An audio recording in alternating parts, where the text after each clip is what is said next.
Jnanam Paramam Dheyam. Knowledge is supreme.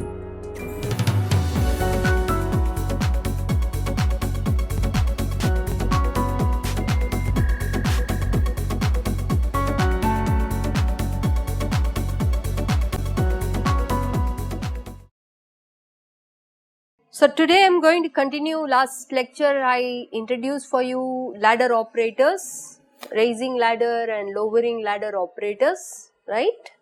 So today I am going to try and I am going to do more on ladder operators. Using them, how to find expectation values, it becomes much easier.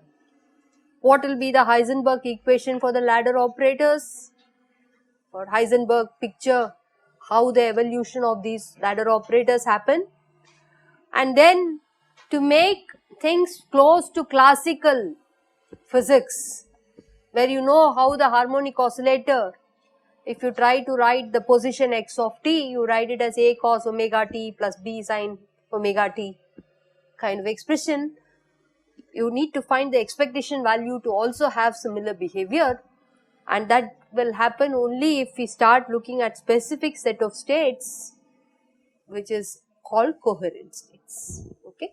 So this is why this coherent states is important. Okay. So this is the theme for today based on using your ladder operators. Okay. So let's just recap what we did in the last lecture.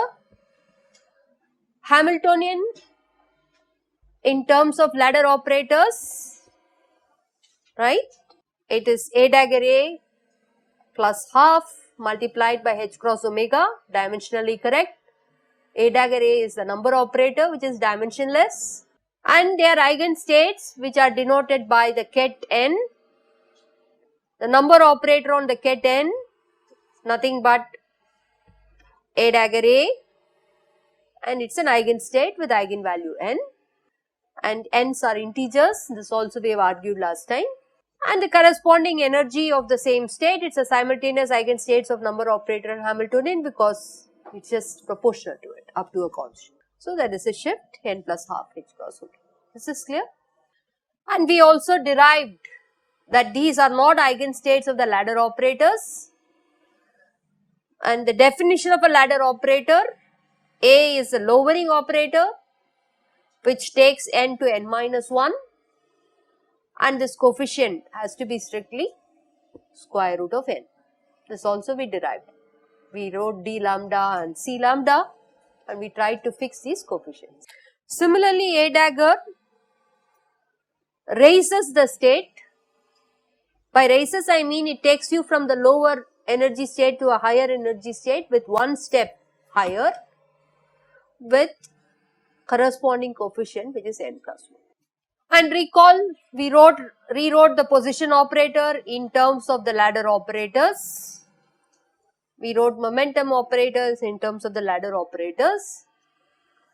You can now use the earlier slide properties and try to work out a matrix element between two states with integer n and integer m, whether this will be 0 or non-zero.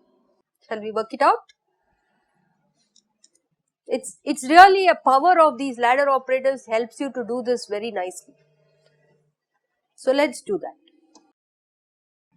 So we want to work out the matrix element of the x operator between m and n, right? What is x? Apart from the factors, we'll put the factors later.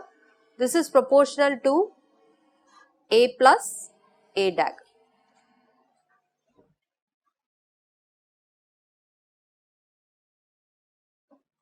Okay. So this is nothing but m A dag A n plus m A dagger. What is this? A on n root n times n minus 1. You have m n minus 1, and A dagger on n root n plus 1 m n plus 1. These are all what? They have to be orthonormal. So, it will be root n delta Kronecker delta plus root n plus 1 Kronecker.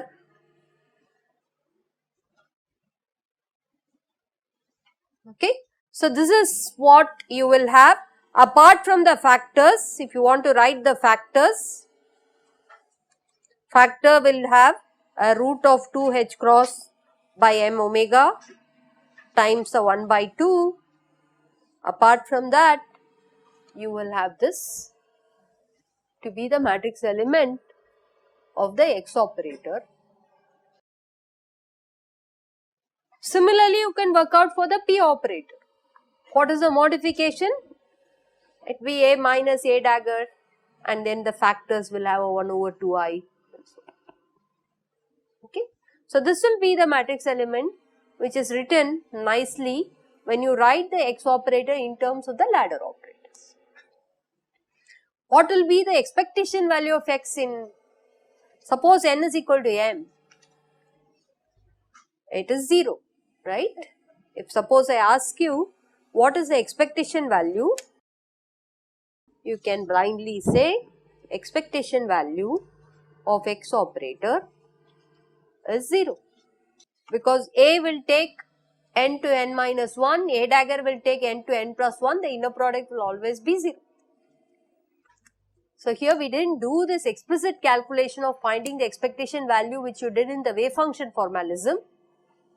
Without even doing that, we could say that the expectation value is 0, right.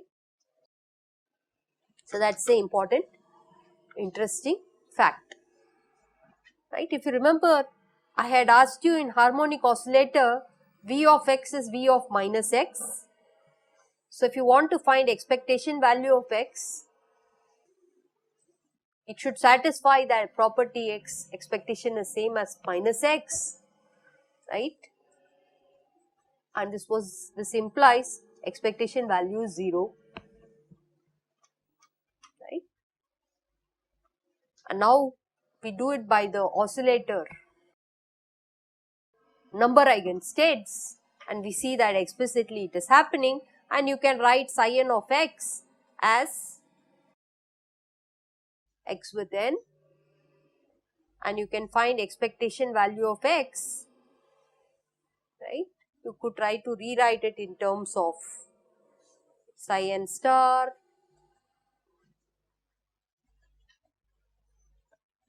can do this, can rewrite this as n x x operator x n dx, to give you an eigenvalue, and then or you can even remove, right, then you can do this, okay. Can even put it as n x operator x x n dx, and then this becomes explicitly, which is nothing but, I have used this identity completeness, okay.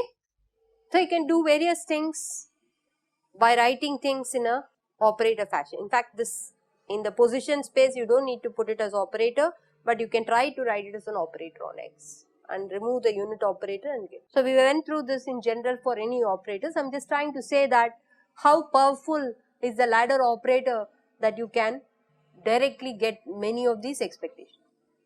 What is the next one we could do? Uncertainties. What is uncertainty in x? Delta x is expectation value of x squared minus expectation value of x under square root. So, in the number state n x operator n is 0 what is n x operator squared on n? So rewrite this as x squared is proportional to a plus a dagger the whole squared. I am not writing those constants, we will put it later. What is this? A squared plus a dagger squared plus a dagger plus a dagger a. Don't write it as 2a dagger. A dagger plus a dagger a. What is the matrix element of a squared? What will be the matrix element of a squared? Somebody? A will reduce it, it's a lowering operator, to n minus 1. Another A will reduce it to n minus 2. And then the matrix element of n and n minus 2 is always 0. This is going to be 0. In fact, matrix element of any power of ladder operator, some number, let me put it as, this is always 0. You agree? The reason is that it is going to lower the state, and when you take the inner product, their orthogonal states, it is going to be 0. Is everybody with me? So, the first term expectation value is 0, second term expectation value is 0. So, the non-zero contribution can come only from if you have equal number of raising and lowering operators. That is the first thing you should do. If you have equal number of raising and lowering operators, you get back to the same point. You raise n number of steps, lower n number of steps, you get back to the same point. Then the matrix element will be non-zero. Work out what is expectation value of x squared, which is nothing but expectation value of a dagger plus a dagger a, up to the constants. A dagger on n is n plus 1,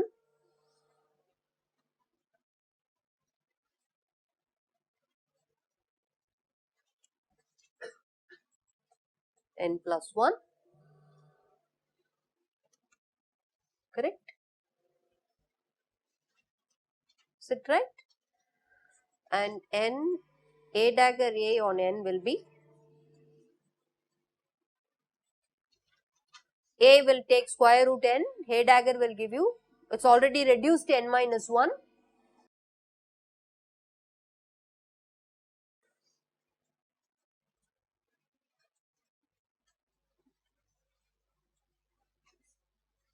That will give you a dagger on n minus 1 with the square root n. So, this piece is another square root n times n. So, expectation value of n x squared n is proportional to, up to those factors, you will have 2n plus 1 times, what is those factors? It is 2h cross by m omega into 1 by 4. Is that right? So, this is what you get for the expectation value of x squared. This is also consistent with the fact that for symmetric potential V of x equal to V of minus x, even powers of x squared, even powers of x, matrix elements expectation value has to be non-zero, which is what we find. Odd powers of x, expectation value of x is 0. You can also show expectation value of x cube will be 0. Why? When you take the cube, the number of ladder operators which is raising will not be equal to the number of lowering operators when you take the cube.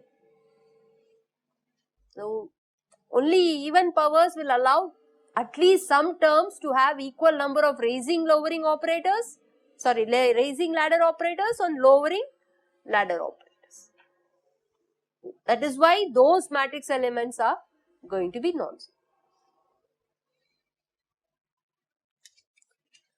So, then you can determine what is the uncertainty delta x. In this, essentially it is other term is 0, right? Expectation value of x is 0. So this one will be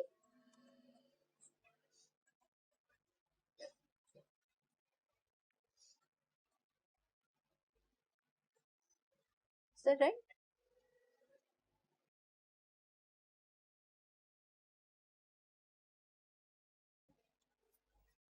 Similarly, work out for delta p.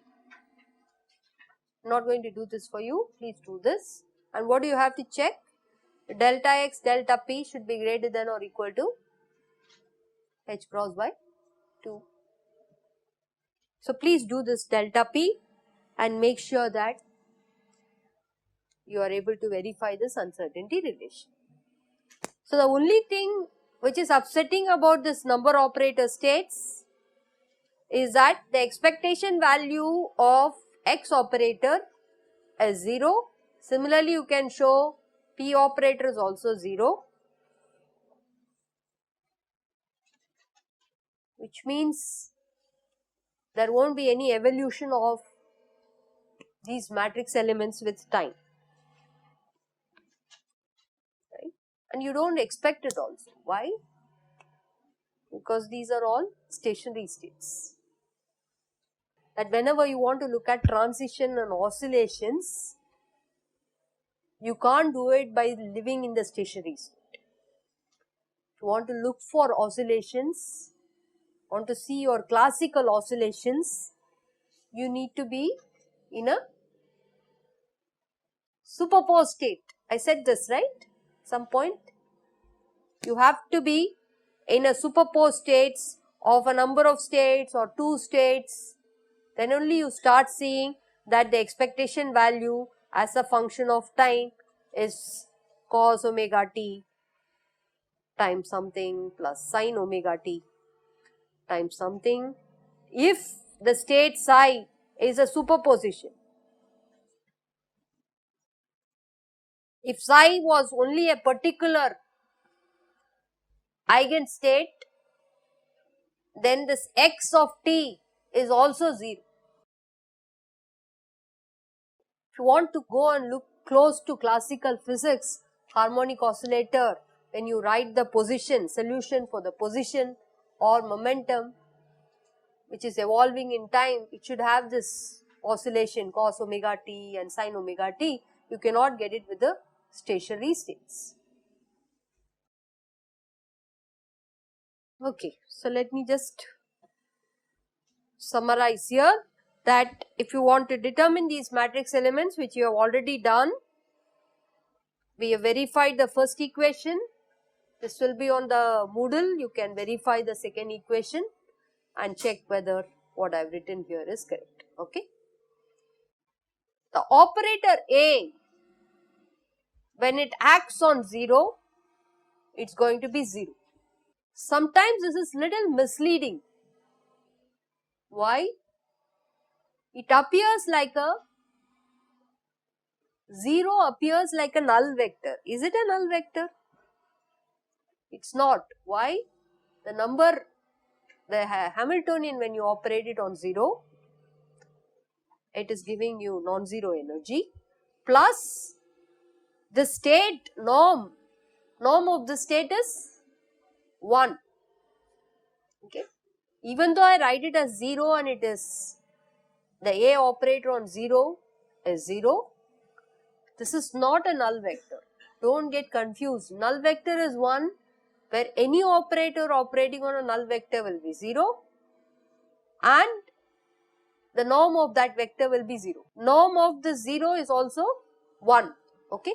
So please remember that just because I write a 0 here, you should not interpret it as that it is a null vector. So you can call the 0 as a vacuum state.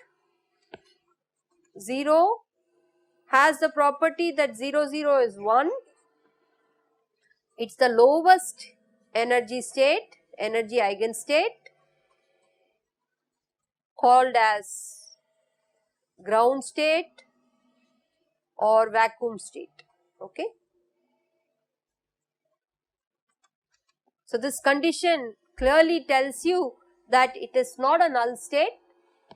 The lowering operator on the ground state is root n times a lowered state, that root n becomes 0. So, you can't lower further below the 0 state, which means there is a lower bound which is 0. You can't go below that. You can only keep going up by the ladder operation.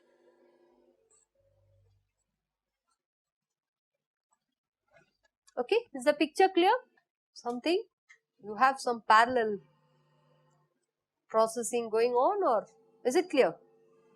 Okay, so this also we went through, that using this, take the inner product with an x naught on the state and write this to be a first order differential equations now. So, the first order differential equation in the position representation for the momentum is del by del x naught h I h cross. So, you have this minus I h cross. So, this I with a minus I will give you a plus 1. If there is any typo, you should tell me. So, what is this? X naught with 0 is the ground state wave function at a position which is x naught, and this is also the ground state wave function. It's not difficult for you to solve this. Solve the first order differential equation and then you make sure that you want to normalize it and get the normalized wave function. See how simple it is. I am just trying to tell you here, I am not looking at second order differential equations or anything. I am just using the power of this ladder operator and I get a first order differential equation from which I find the ground state solution. Not invoking any special functions or anything. How do you find the first excited state? First excited state will be, take the ket 1, find its projection on x naught, that will give you the position space wave function of the first excited state at a point x naught. I can write that x naught with 1 as a dagger on 0. A dagger, if I operate it on 0, it is root 1 times 1, which is exactly this, root 1 is just 1. And then what is a dagger? Can write it in terms of x minus ip, substitute them and you get again a first order differential equation. You know psi naught now, you can differentiate and write the psi 1. So, it boils down to not knowing any special functions, but you can systematically solve. If you want to find a ket n, what do you have to do? I have to do a dagger to the power of n, but there will be a factor. You have to divide it by root n factorial. So, if I want to write ket 1, it is a dagger on 0 divided by square root 1. If I want to write ket 2, it is a dagger divided by square root 2 on 1, which is a dagger divided by square root 2, a dagger divided by square root 1 on 0. I have used this fact that whenever you have to do a dagger on n, it is square root n plus 1 times n plus 1. So, I am just bringing that factor below and writing things. So, what does this tell us? You can write any ket n as a dagger to the power of n divided by n factorial or n minus 1 factorial, n factorial on. So, if you want to write psi n of x, it is at a specific point x naught, it is this. I can also write it as x naught a dagger to the power of n on 0. Okay, now it will be involving only position and momentum. If you try to write a dagger in terms of that to the power of n, you will have a series, but you have to operate it on the ground state wave, right? You can write this as this is a function of x minus ip. You can write it as a function of x minus I times minus I h cross del by del x naught, some function form, or you can even write it as x naught to the power of n divided by root n factorial on psi of x0. That's it. Is this difficult? You can work it out and find all the excited states.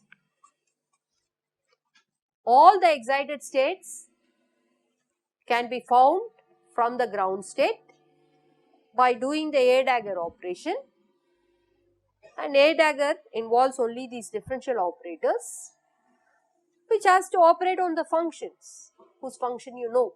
I am just trying to show that the ladder operators, when I started introducing, it might have looked abstract, but without going into the details or looking at second order differential equations, using the power of operator algebra, I have managed to get the energy eigenfunctions and also the corresponding energy eigenvalues as n plus half h cross omega. So this is the tool which is really, very powerful, and it's applicable to many complex systems. We try our best to map it to either a harmonic oscillator algebra. So when I say harmonic oscillator algebra, I know that I can write an A operator and an A dagger operator, and I can solve that problem. Okay. So this is why the power of operators and Dirac formalism is really useful. Okay. So you can continue like this and determine all the other excited state. As a check, you can do the second excited state and see what you get. This we have already worked it out. Expectation value is 0, right? And similarly, expectation value of P will also be 0. What about standard deviations or uncertainties in X and P? For that, you need to work out expectation value of X squared and expectation value of P squared, and this also you could. We did this for the specific state, and you verify that. After you do for P squared, you verify that they satisfy the uncertainty. I'll leave it to you to do this.